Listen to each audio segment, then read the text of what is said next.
Hey, Lightworker, you found us. This is the Golden Otter Divinations YouTube channel. Take a second while you're watching this episode to click, like, and subscribe. This is episode 303 with the incredible Jirsch, who is a future life progressionist. I know we talk a lot about past lives around here, but this time we were talking about future lives and how you can use FLP to tap into your future self and manifest your dreams, manifest your goals, almost instantaneously by meeting the person or the future version of yourself that has already obtained those things. It's a really cool conversation where we talk about where the world is heading in the next, it's a couple of years, but in the next 100 years, as things are more automated in the world and what the future of our working lives is going to look like. So be sure to tune in for that. All right, I'll see you on the other side of the episode. Hi everyone, I'm Autumn and you're listening to Golden Otter Divinations. Thanks for joining us today as we explore where the metaphysical meets the mainstream. Join us each week as we share new, informative, and engaging interviews with medical experts, practicing mediums, intuitives, healers, and many more to help uplift, educate, and empower listeners like you to find physical and spiritual healing. So today I have a future life progressionist on the show, which I'm so excited about. You guys know I always get really excited for new guests. Her name is Jirsch. She's an international trainer and speaker, but she's best known as an intuitive, leading world pioneer of future life progression, also known as FLP. This technique uses a blend of clinical hypnosis and visualization to guide clients into their own future to discover their best options regarding their life choices. Anne's FLP training company is now in 20 countries, and she's regularly consulted by business leaders, Hollywood directors, and politicians for advice. Anne has appeared on numerous radio shows, having regular slots on Star FM and BBC Radio. She's a Brit. And she's also appeared on Kuwait Morning Television, Estonia Television, and more recently this morning, where she hypnotized celebrity Natalie Cassidy and took her into her future lifetime. I actually did one of Anne's hypnosis too and met my future version. So we'll talk about that too. Anyways, you can visit Anne's website to learn more. It's www.annejirsch.com. All right, without further ado, welcome to Golden Otter Divinations, Anne. Hello, so how lovely to meet you. So lovely to meet you. Yeah, I guess most of my guests are usually American. I'm like, oh, I got to tell everybody she's British because I'm referencing all these British shows. Okay, so to raise our vibration and really get in the flow, I like to start the show by asking all my guests if they've had any golden moments lately. So golden meaning a time you were just totally in the flow. Maybe it was sent from spirit, or in your case, a future life, or an interaction that just seemed otherworldly. Any golden moments lately? There's been so many lately. It's funny because we're in this lockdown at the moment. We're right in the middle of the lockdown.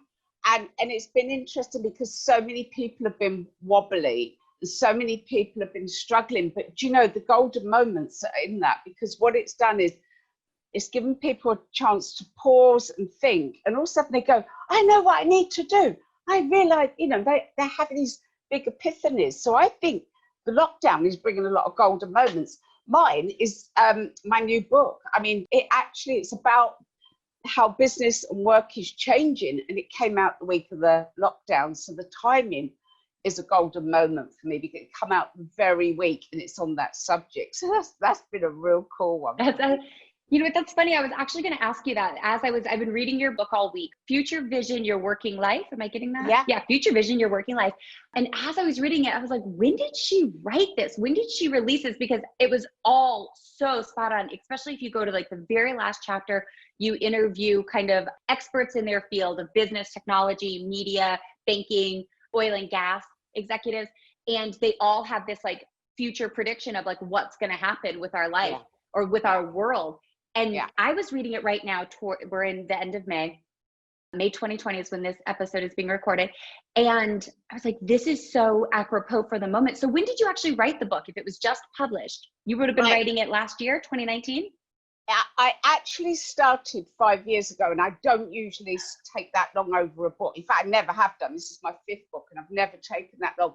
But it was about 5 years ago, my clients were coming to me with different problems, and they were saying, I've done this for so many years. It's always worked. Now I haven't got any work.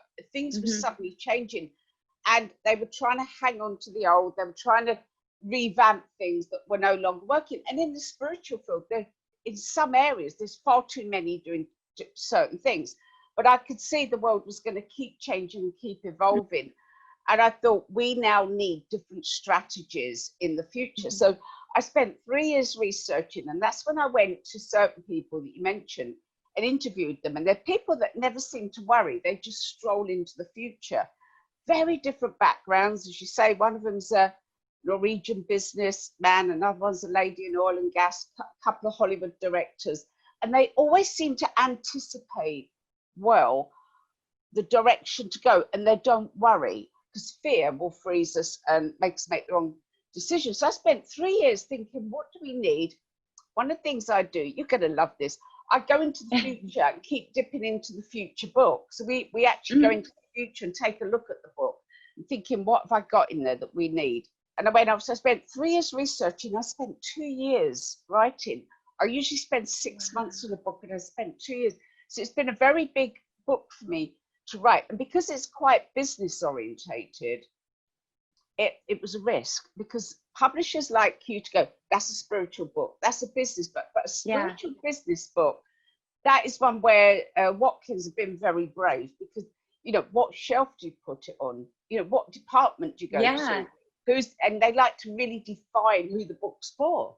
So it's been a kind of a leap of faith for them. But amazingly, the amount of shows in America, the amount of people in America out of everywhere in the world is the place where they're going, I like this. So it's really interesting. The American people aren't scared of change, from what I'm seeing. The people I'm talking to, they're not scared of change. They're bring it on. Whereas a lot of other places are quite spooky. So yeah, so the fact that I spent 5 years on it and it came out the week of the lockdown was significant, I feel. It was, I mean, the timing is amazing in and of itself. But what you were saying about your book being, is it a spiritual book? Is it a business book? It's so funny. As I was reading this, so I'm full woo. I jokingly say I swim in the deep waters of the woo pond. I'm like, you want to talk to me about like out there things, celestial beings, angels, mediumship, manifestation? Like yes, I will listen to it all. Will I like actively use it all, or do I like support it all? Maybe not, but I will absolutely listen to it. I was a history teacher for over a decade, and I always think that the way ahead is by looking at what has come before. And if there's anything that we can learn, why not at least look at it? You know, there's no reason to kind of like count things out just because of what category they're in. And what I found so amazing about your book was that as I was reading it, I could see the underlying spiritual principles like all throughout it. I was like, oh, okay, so I would call this like a chakra, like a, you know, like you talk about, we'll talk about it later, but the three brains, like Saul, Becky, and Joe. And I was like, oh, cool. So she's like checking with chakras. And I just had a conversation with somebody about this last night, who's like, well, my husband's considering like a move, and like we're, you know, this pandemic has changed everything. And I think everybody now knows like there is a new way forward. Our lifestyles are going to be changing. A lot of us has been working for home. I've been working from home for a couple of years, but other people who are new to it are like, I actually kind of like this. My husband's active duty military for the last almost, I don't even know, since 2003 of his life. How many years that is? Somebody did the math. He's been up at the crack of dawn, doing PT, going. This is the first time in our 13 years of marriage and his whatever 17-year career that he's like, holy cow, I've never just been still this long and really gotten the chance to evaluate what's working and what's not. And, you know, the military is going to change from this. Business is going to change from this. Yeah. And that's why your book is so cool. To get back to what I was saying is that I actually found myself already recommending it to somebody, because I'm like, okay, so I know you're into the woo, but maybe if your spouse is not and they're more like business oriented or mainstream. So with head spinning advances in tech and the seeming endless stream of choices and information, your book can help us adapt and filter out the white noise to avoid being left behind in the future that's unfolding right in front of our eyes. So you already talked a little bit about why you wrote this book. What was your background? Because we were talking a little bit about like, is the book metaphysical? Is it business? What was your background, Anne? My background's a little bit of both. And I say that, although I work in the spiritual field, I think it's important for spiritual people to take themselves seriously. And what's lovely, and I'm finding this again, more with America, people in the spiritual field are on top of technology, they're taking themselves seriously. In England, people feel a little bit embarrassed to be business-like if they work in the spiritual field. And I always say, well, you know, if you want to make it a little hobby, great. But if you actually want to work in this field, you've got to take yourself seriously. So I worked in the spiritual field for 45 years. So I've been around all this a very long time, very long time. My grandmother was actually a fortune teller, and she'd read the tea leaves, you know, in the East End of London. And I used to want to be intuitive, and I used to watch her and think, I'm going to do this. And I'd try and have a premonition. I never ever got it right once, you know, not even by guess, but I knew it worked. And so I went in search of intuition. I went in search, which sounds crazy, but I went off traveling. And at the time, we didn't have a lot of information in England all that time ago. There weren't spiritual books in your local bookstore. You know, you didn't have spiritual magazines. We didn't have the internet. And so I went in search, trying to find information. I went off to India in my teens. Traveled, I went to ashrams and listened to gurus, didn't understand any of it, you know. And then I had this amazing experience. I was in Calcutta, and this beggar was sitting on a mat, and people were just captivated by him. And so I'd keep going and talking to him, and he became like my guru in India, a beggar. It's the most odd thing. I mean, he was an amazing guy. And to us, we were quite naive, and I'd ask him really dumb questions. You know, now I think back to things I actually thought the spirituality stuff was something new. Of course, in India, it's thousands of years old. So he must have thought I was a silly girl. But he taught me a lot of things. And when I came back, I opened up. Something opened up. Before that, I tried to read tarot cards several times, and I didn't really quite get it. You know, they were so complicated. You get the little book, you know, the little book you get with the card, and I try and understand it. What does that card mean when it's next to that one and by that one? Never ever understood any of it. It was far too complicated. When I came back from India, my best friend bought me a pack of tarot cards. I looked at them and I knew what they meant. It was like they were talking to me. I didn't learn them. I'd look at a card and it would tell me things. It was the strangest. I still work that way now, rather than trying to learn all the meanings for each card. And so I happily worked with cards for many years. Absolutely dream job. And then I was always fascinated by past life regression, but again, you couldn't Google people back then. I'd hear about these amazing experiences, but I couldn't find a regressionist. I could not find one. Now and again, somebody said, I had a great experience. I say, who is it with? Give me their number. And I'd call the number and it'd be a dead number. You know, just could never. It was just really frustrating. And then this was a number of years I wanted to be regressed. The stories blew me away. And then Denise Lynn, you know Denise Lynn? I don't know her. Is she British? Is she an American? No, she's American, but she came over and she must have timed it right because there was 800 people in a room. 800. Wow. It's the biggest thing, spiritual thing I've ever been to. And she's amazing. If you ever get a chance to see her, I still think she's the best in the world with past life. She took 800 people into a past life. And that was it. It was absolutely mind-blowing experience. She actually said, you've got people around you that you've known in a past life that you've never met them this time around. And she got you to face somebody, and it was somebody you knew before. And we all partnered up with someone and saw the same past life connected to them. It was a mind-blowing experience. And she had actually said, now the seats weren't numbered. You just went and sat where you sat. She actually said one section of the audience are from the same time and place. She actually said that. Huh.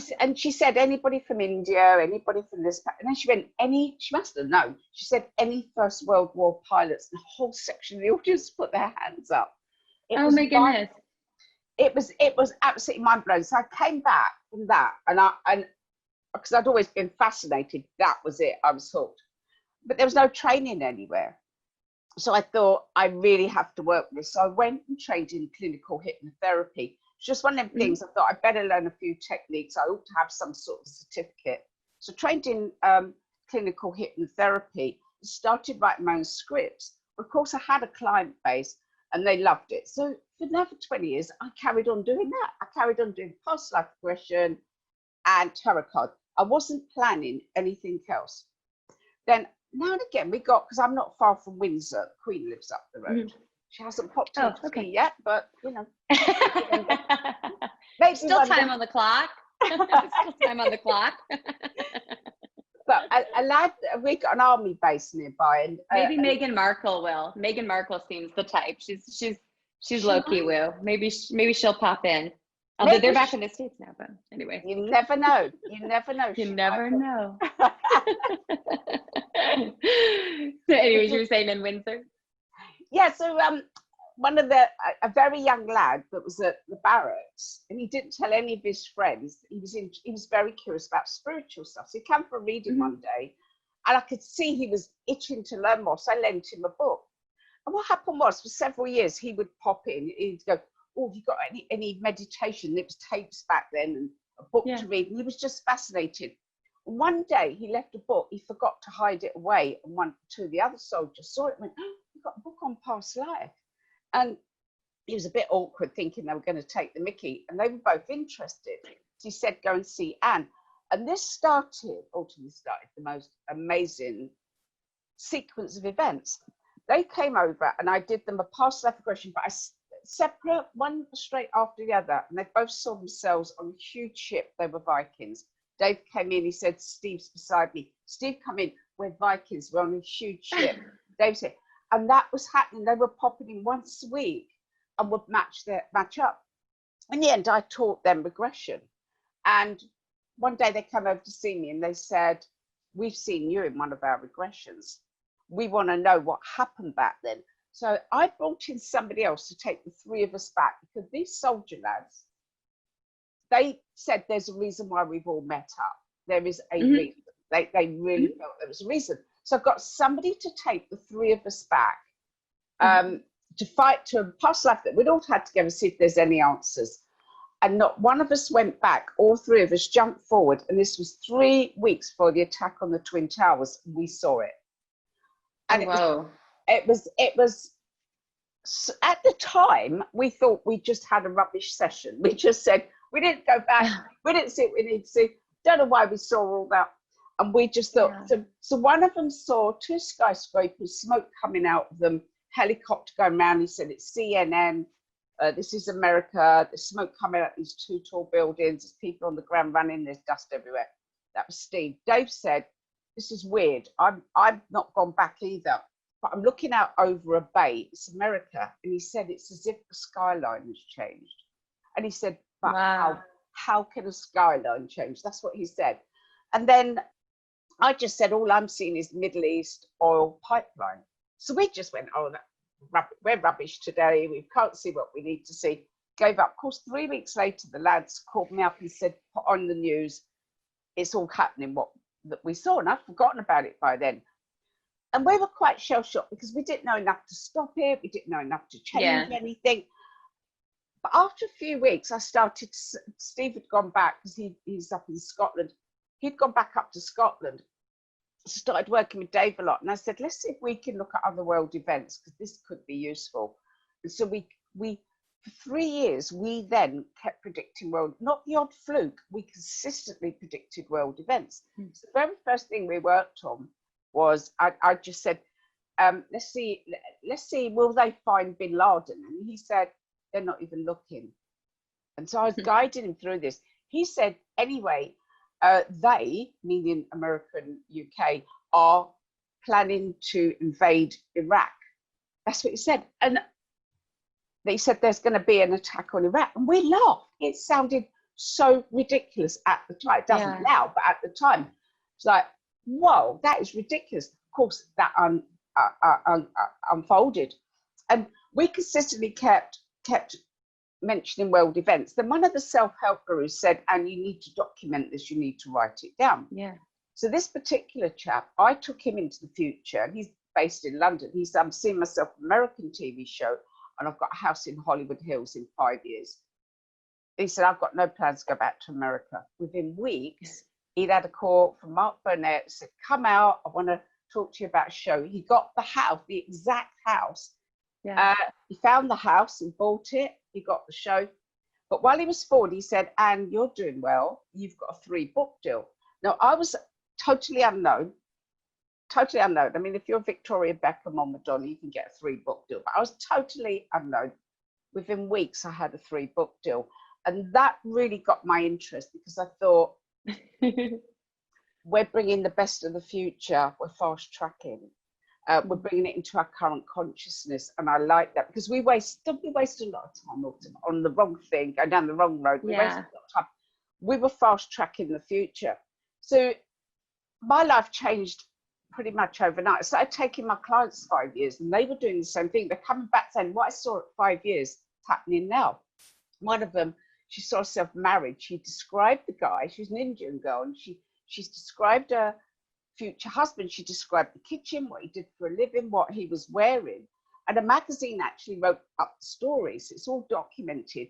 And it's so funny because she said, he looks like an Asian George Clooney, which I thought was quite funny.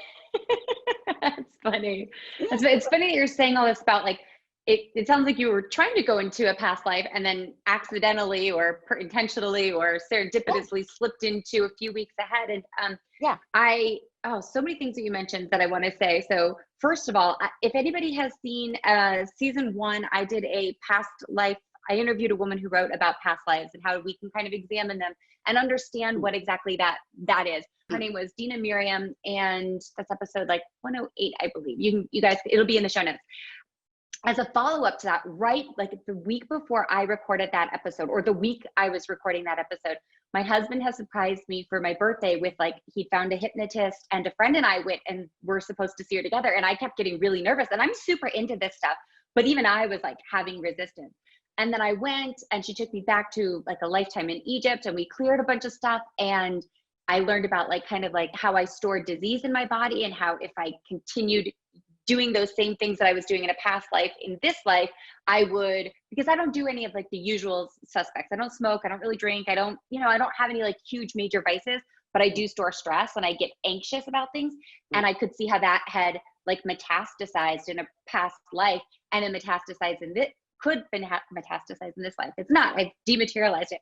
And even fast forward a couple months from that, maybe, no, gosh, and it was like almost a year later, my husband and I had, like, we call them come to Jesus talks in America. We just had like a real talk, and he's like, I'm worried about that stuff that came up in this past life regression, because I can see that now. And he's like, and I feel like, he's like, I just heard it secondhand. He's like, but I feel like that is true. He goes, I've been holding that in my energy. And, he's a military guy. Like, he's very, Georgetown guy, like smart guy. But he was tapping into his own intuition. He's like, Autumn, I know that to be true in my heart and my soul. He's like, and that was the past. I don't want that for us now. This has to change. And I was like, okay, I will like stop being stressed, because I see how it like affects people. And then the other thing that you said about future life or future houses is, in the show notes, I've included a link to your downloads page where you have a couple of free downloads, and one is on your future house. And last night I did it with my husband, and we are comparing notes of like the different things we want in our future house. So if you're listening and you guys might be moving, go check out the show notes, because that is going to be in there. But I really love this idea of past lives are so big in the metaphysical community. And it's a lot of like, oh, well, what happened to me before and how is it stuck? A lot of women are examining like this witch wound that has happened, like to, in culturally, and what that means about being spiritual, about being female and being a business owner. A lot of past life stuff. I always appreciate what is said in a past life reading, and I always like take it in and see how I can keep it moving. But what I love about the idea of future life progression is that it allows you to go forward and meet this, maybe not ideal or perfect version of yourself, but a version of yourself that has it a little bit more together than the current version. Yeah. And I want to talk about that. So like, how does it work? How do we, how does our intuition work? Do we all have a creative inner genius?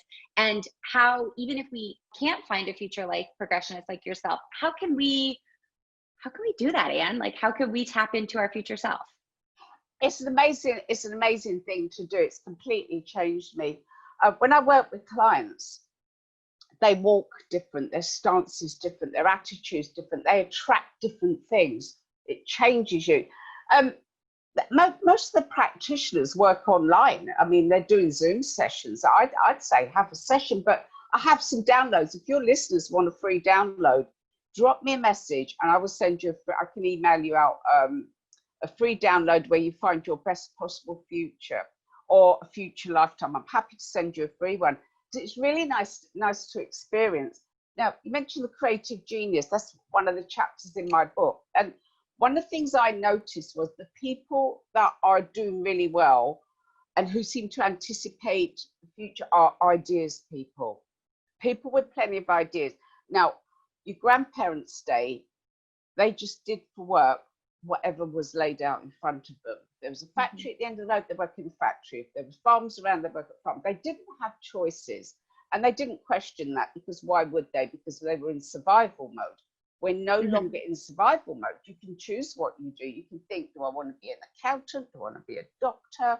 Do I want to be a therapist? You've got choices. As we go into the future, we can hone, do work that's for our heart. We can do things that we love and that we're suitable for. How many people in the past ended up in jobs they hated, but that's what was laid out in front of them? Can you imagine? So the creative genius, as AI, artificial intelligence, is already taking over jobs. Far more than people realize. When I start pointing out what is already around us, they're quite astonished, but already it's taking over a lot of work. That's not necessarily bad things. It frees you up to do meaningful work. Yeah, and that's what you talk about in your book. Oh, sorry, go ahead. Yeah, you talk about that in your book and it keeps blowing my mind that you wrote this pre-quarantine and everything that's happened, because I think as people read this, if they would have been reading it in like 2019 or even January 2020, they'd be like, oh, okay, yeah, this is all great in theory, but now we've lived it as like a globe, as a world population for the last 3-4 months. And so you can really see live examples, like, real life examples of the things that you mentioned in your book and the way that work is changing. And again, like we talked about earlier, there's a reevaluation of like, what is important to me? And like, what can a computer do what can I do that a computer can't? I talk a lot about hospice work and like one-to-one, because no matter how much, like I always say, like if anybody's freaked out about robots taking over their job, I'm like, develop empathy, develop compassion, use your heart, sink into those like awkward feelings that you're like, oh, I'm too busy to deal with that. It's like, no, that's exactly what you have to deal with. That is exactly what you have to confront in your life and as a society, because yes, there will be robots that can help elderly people stand up out of bed and put their socks on and, do all these like miscellaneous tasks. Like maybe they'll be doing the dirty work. It's like, there's a show in America called Dirty Jobs, and there are some really disgusting jobs in the world that like, it's like, holy cow, we still have people doing this. But I personally don't believe that the soul of a human can ever be replaced by a robot. And like, I grew up spending so much time with elderly people and dying people, because my mother's a doctor, my mom's an internist, and I spent a lot of time in hospitals with her. And sitting with somebody, literally just sitting with somebody as they're kind of in those final weeks, final months, final years even, that is not something that a robot can do. And I'm not sure about in the UK, but I know in America, we're going through a huge, like a population mushroom where the baby boomers are aging and increasingly they're going to need care. And our systems in the United States they've shifted from outside of kind of small communities where, smaller pockets of communities where it's still like traditional, like to live in family structures. The American system isn't like that. As soon as you age out of your own like ability to take care of yourself or live in your home, if you don't have the resources to do that, you go to like a living facility. And so we're going to be seeing more and more of a shift towards like caring for that population. I'm like, hey, if you want a job, develop some empathy and a good listening ear and, go spend some time with somebody. So anyways, what were we talking about, Anne? Well, about AI taking over jobs, and you're right with the empathy. There's something human that robots, and I've spoken to a number of experts on robotics, on AI, and they all say, I can't see any machine ever being able to do this. And I'll tell you one thing you can Google, and it is quite funny, inspirational quotes by AI, so artificial intelligence, writing. Now, inspirational quotes, they give you a little perk. The AI ones, you will roll on the floor laughing. They are so bad. They say they'll have a beautiful picture of a sunset, and it will say things like, you live, you die, that's it. You go, okay. They are so bad.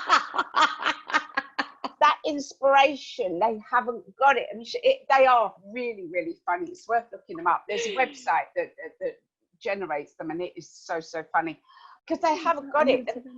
But I believe we've all got some genius in us. They say everyone has a book in them. I don't know if everyone has a book. It might be a movie, it might be a therapy, a new way to help people. There's lots and lots of ways to be a genius. It could be an invention, it could be a comedy show, making people laugh. But I think everyone has got genius, and most of us die with our music inside us. Most of us do not let that wonderful idea out. So I spent a long time on this for the book. It's why it took me so long to write the book, because I really got into the subjects. And NASA did a study, and it's a fascinating study, where they wanted to identify the creative geniuses in their workforce, particularly in their rocket scientists. I remember this. It's really good, and in their engineers. And they brought in these scientists. The study worked absolutely brilliantly well. They identified the creative geniuses in NASA. And it was such a simple study that they started to roll it out and try it out on the public. And they tried it out on little kids. 97% of small children were classed as creative geniuses. And you watch little kids, they don't filter, they're not shy. They don't think, oh, that might be silly, I better not tell it. They just let their ideas roll. And then they tested people of different ages. And as the years went on, the rate of creative geniuses dropped to drop. By the time you're an adult, I think it's about 4%.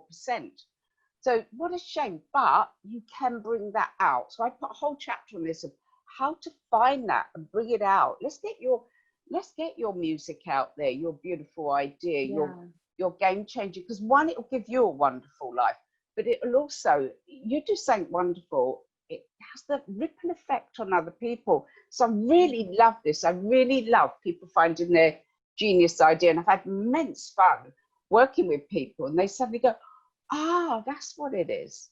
Yeah. In the book, you have so many great case studies. And then for pretty much every case study, you have an activity or like a meditation or a visualization that I thought were really great, like how to connect with your future self. And it reminds me, I did a new moon ritual. It was a Sagittarius ritual. And I grew up in Alaska, and in like the Canadian Alaska region, the Native Alaskans used to use these things called inushkuks. And they were like these like cairns that they would build out of rocks so that Native peoples could, if they came up on one, it was almost like a doorway. So it's like, oh, if you look through here, you'll know where the sun rises and the sun sets, or like where the like caribou are going, or it was just like an indicator that humans had been there. So it's like, oh, you're on the right path, like you're not lost in the tundra, keep going. And so I wrote a ritual about it, like how to look into a past life, but I'm going to amend it and also suggest that folks look for inushkuks in their real life for future life. An inushkuk is the native term for it. I believe it's the Inuit people. But like we can all find inushkuks. I talked in the episode about past lives about how a woman had this anchor that it was like a tile in her house. It was black and white. And she said every time she would look at this black and white pattern, she'd immediately go back into another life. And I can't remember if there's an example of this in your book, but that might be a great starting place for people who are like, well, what's my future life look like? What is like an anchoring thing that I can look at, I can feel, I can touch it. You know, they talk a lot about that in like wealth generation tips. Who talks about this? Denise Duffield Thomas talks a lot about this. You create an anchor for something that you want to create in your future life by maybe it's like you walking down the beach and feeling so great at your beach home and feeling a certain way. And then you have this big straw hat that is your anchoring thing that then draws you into your physical or your future life. So that's one way folks can do it. But I actually want to go ahead and start talking about before that, you mentioned the NASA scientists and creativity and genius. And as I was reading that chapter, I kept thinking, she's talking about NASA scientists, but she's also talking about intuitives, healers, mediums, clairvoyants, like anybody with an extrasensory ability, because we're all born with these skills. We come in using them innately, and then we kind of are conditioned out of them by society, at least mostly in the Western world. But that's what I want to talk about, our three brains. So in the book, you talk about our three brains, and you call them Saul, Becky, and Joe. Can you explain who are Saul, Becky? Who is Saul, Becky, and Joe? I love the example, but tell me about Saul, Becky, and Joe. Okay, well, this chapter was the one I got the most stuck on because I was so fascinated. I couldn't stop researching it and looking into it. I just got so absorbed in it. I kind of forgot about the rest of the book. And this is part of the book that people talk to me a great deal about. Okay, so how you define a brain, the components of a brain, the neural pathways, memory, all the things that make up a brain, you've also got in your heart and your gut. They are brains. It's not some spiritual thing. That is scientific. We have the same components in our heart and our gut. So we know of 3 brains. There's very liable to be more in other parts of the body, very liable to be. But if you work with those 3 brains, now I mentioned the three friends. So your head brain is obviously the logical you, the great planner. We've all had a boss that's a head brain person. They don't understand emotion, but they're very organized.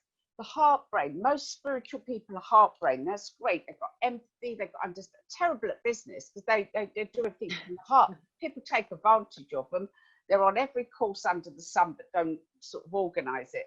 They're wonderful people, but they wonder why they're not progressing. And the gut people are quite, that's how we originated. This is our primitive side. And that's people that maybe had a tough upbringing or very ambitious, their gut. So they take action. And they also got a good sense of danger. Now, we're in the wrong brain when we make decisions. That's why when you bought the car, you do it from your heart, and you love that car, and the next day your head says, what you do that for? You can't afford that. How look at the repayments? Yeah. And your gut's going, it's a bit scary to drive. It's a bit big for me. So what we do, say you're going to go and buy that car, you focus on the car and you imagine bringing that energy into your heart. And you go, I love it. I love that car. If you don't love it, forget it. Stop right there. Then you just say, okay, I'm going to bring it up into my head. You go, right, okay, I'm going to do the logical bit. I'm going to plan this. Okay, well, if I sell that other car and I do that, then I can afford it. Or actually, the repayments, maybe I need to rethink this a bit. If you still continue, you bring it down into your gut and you take action, but it'll also watch your back. So 3 friends. One is, say you've got 3 friends. You've got a friend that's logical, really smart. You've got a big dilemma to do with business. You go to your smart friend and he says, right, I'm going to really write out a spreadsheet. I'm going to do all the logical stuff. You go to Becky and she looks at you and she'll just go, oh, do you know what? It feels so good for you. I can see you're going to love that. And then you go to your other friend who's the gut person. He'll just go, okay, I'm going to check this if it's dangerous in any way, if there's anything to watch out for. But I'm also going to kick you up the butt and make it happen. Now, why would you only go to one friend when you got 3? Yeah, I feel like I use my Becky brain a lot. And I mean, I use my Becky brain to make any big decision. And I'm like, does it feel good in my heart or is it stuck in my gut? And I do a lot of like between the two because I'm always in my head, always. I can never get out of my head. So that I'm like, I'm going to go to my heart and like check with my heart. What is Becky telling me? Okay, Becky says it's go. And then I always try to like mitigate my Joe brain. I'm like, Joe, you got to get out of here. Get out of my gut. I'm stressing with this. You had a great case study. That's why I like your book. I love the book, but for listeners, if you can get a chance to check it out, there's really great case studies where you can see how this would have played out. So in the book, you give a case study of a woman who had been dreaming of this like luxury apartment in a major, metropolitan city. And she spends basically her life going, like trying to achieve like this luxury apartment. And she finally achieves everything she needs to in business, buys the luxury apartment. And then as it gets closer to the time that she's supposed to move in, she starts getting really anxious and it's like waking up at night and she logically can't think of a reason why, because her heart is saying, oh, I've like spent so long working for this. It's mine. I deserve this. I want this. It's mine. And her brain's going like, yeah, you can afford it. Everything's okay. Like we're good. So her mind is, Saul's going, you're good. Becky's going, you're good. But Joe, her gut was waking her up at night going, something's not right. Something's not right. And she couldn't get the energy to move through the different, the chakras, as I would call them, but she couldn't get it out. And she just said, that's it, fine. I can't move in with this energy. So she sold it. And then 2 months later, the country went into complete economic collapse. The value of the home was completely lost. And she, was able to like preserve her life savings, if I'm remembering the story correctly. But essentially, and then the other cool thing that had happened was, and I thought this was really funny because I know this side of the equation, was that the people who ended up purchasing the apartment were attached to an embassy. And, an embassy is like kind of required to maintain certain level of like housing standards and security and whatever. And so the property was going to be okay. So she's like, oh, my apartment that I love so much is going to be okay. So it was like, if she ever wanted or needed to come back and get it at a later time, she kind of could. So I just thought that was like such a great real world example of how you can kind of work in concert with these three brains. Yeah. You know, because they all store memories and they all, you know, communicate to us and process information in different ways. Yeah, they will all alert you in different ways. One of the things people don't understand is the different brains speak different languages, which is why if you've got that stress in your stomach because you've got to do a big event or tackle something a bit scary, and in your head you're going, calm down, calm down. If doesn't speak the same language, you might as well speak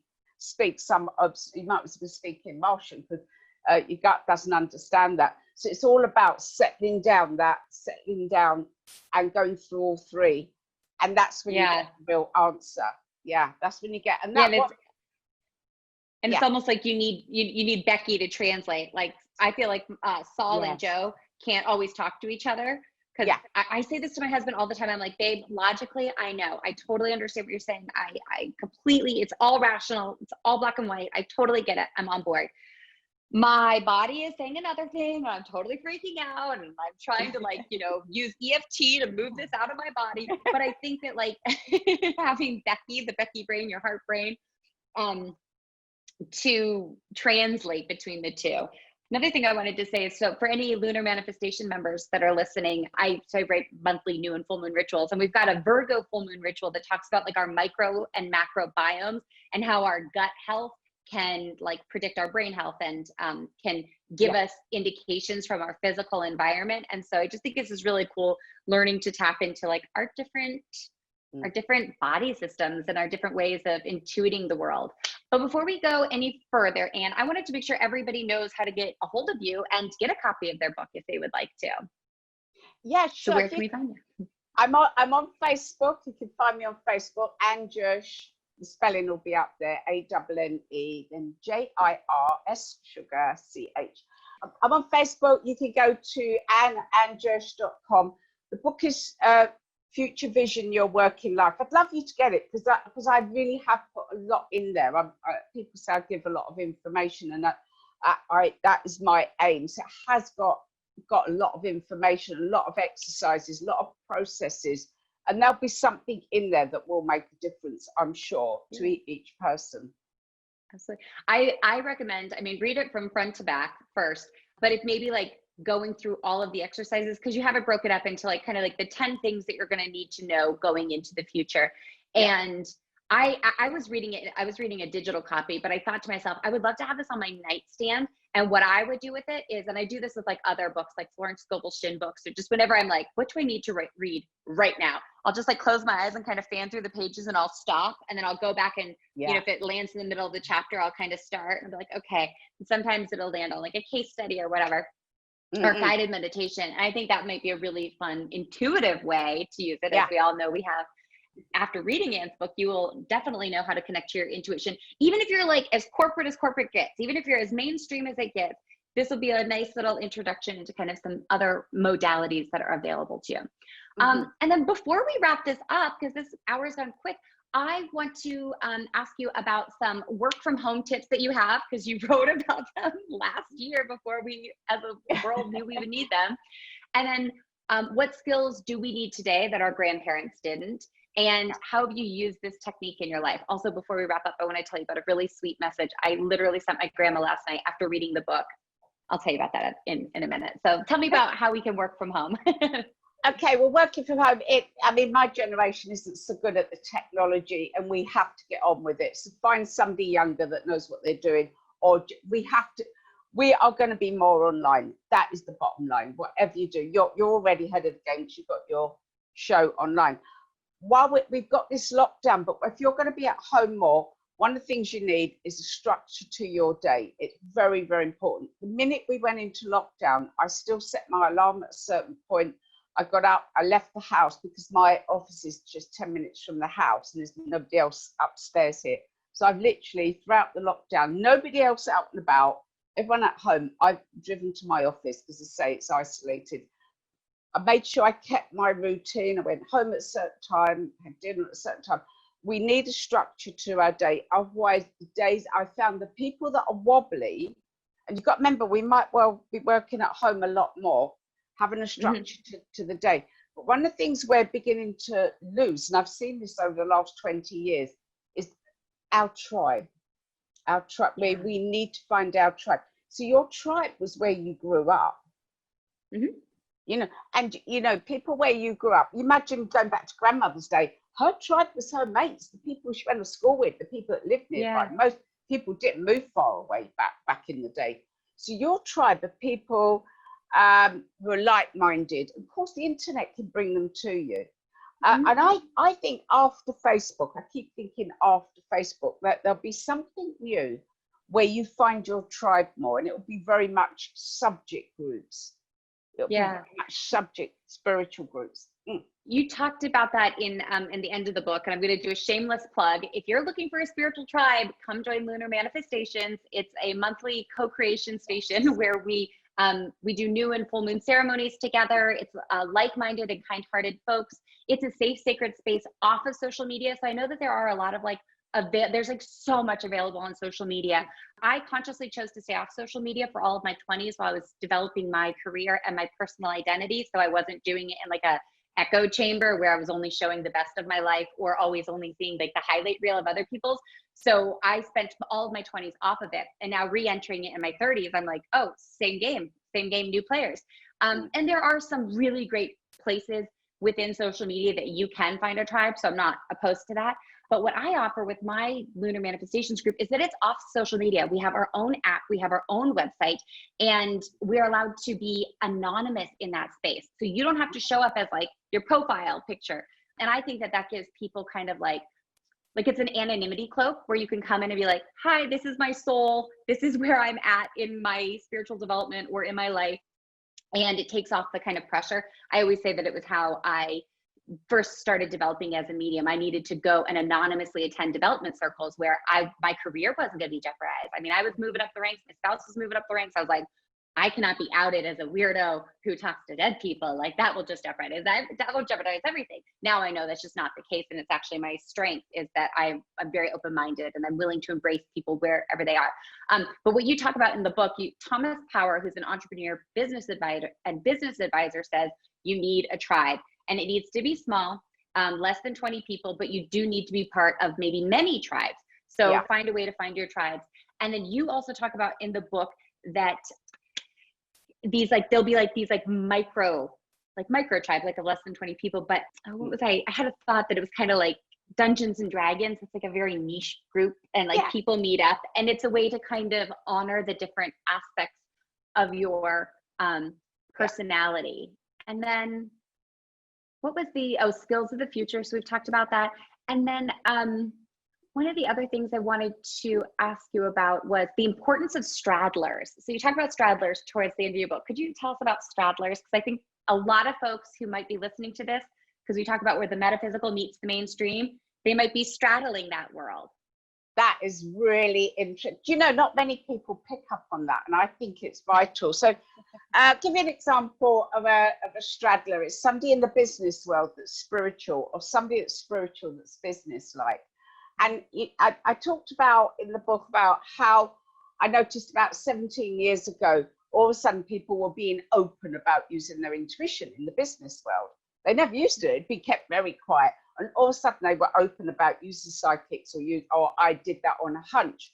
And the people that are straddling, so that they're business-like, they're spiritual. And it could be somebody in the medical profession. Who have you got out in New York? It's Bernie Siegel, the great Bernie Siegel. He wrote his books many years ago, but he's a New York surgeon.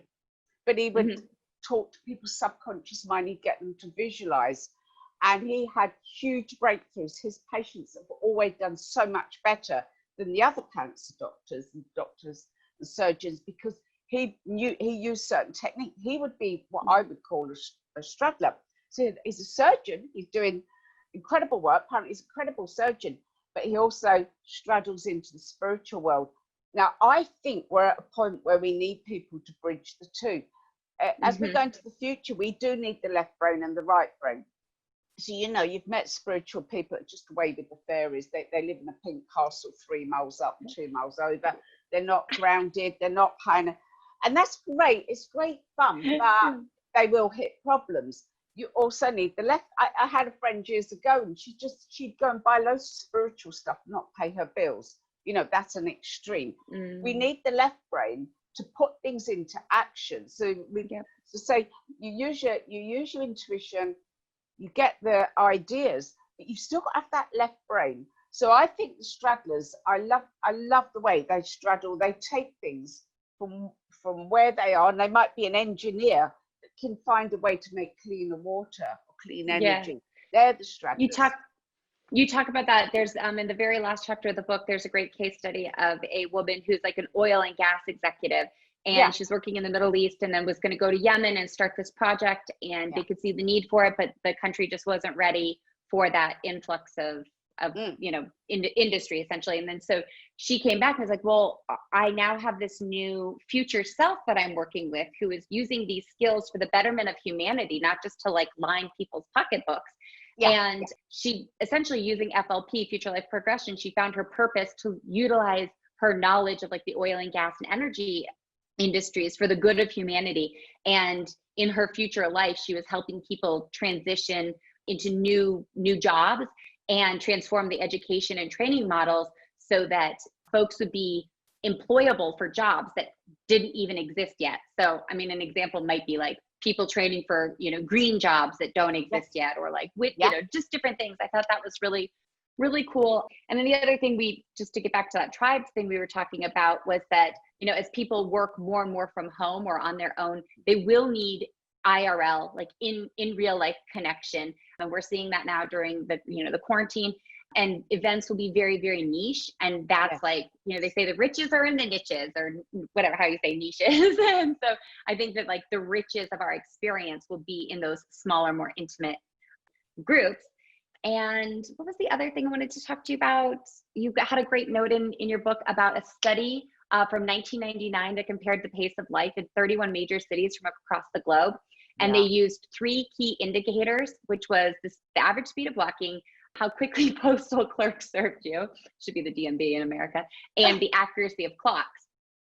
And they discovered that the pace of life was faster in economically developed countries, and that the speed of the walkers, like people who physically walked places, which we don't do much of in America anymore, was increased by 10% when they repeated the study 10 years later in 2007.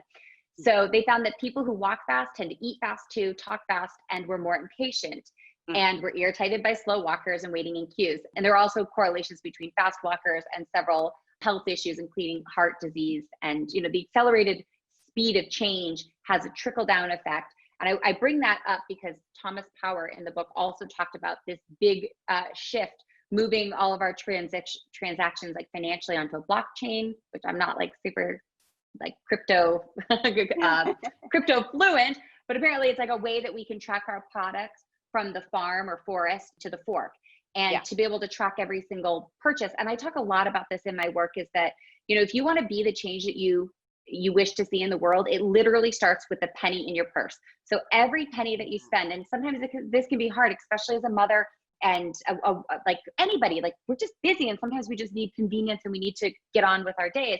But if you track the pennies that you're using to purchase, you can purchase change in the world. Like your pennies can literally be the thing that we want, like that we use to change. And I correlate this to the walking faster and everything, because I live in rural Africa right now. And it's so true. I mean, I got here and the pace of life, I was coming from DC, where if somebody took more than 2 minutes to get something done, I was like, excuse me, you've just wasted 2 minutes of my day. You owe me $70 right now because I had something else that I had to do. And I'm like, who am I? Who have I become? Because I grew up in rural Alaska. My mom was an internist who would spend 2 hours with her patients, asking them about everything that was under the sun and just making sure they got the best service. And that was how a lot of people where I grew up were, just for, across the board, whether it was the clerk at the bowling alley or the librarian, whoever, you cared about people.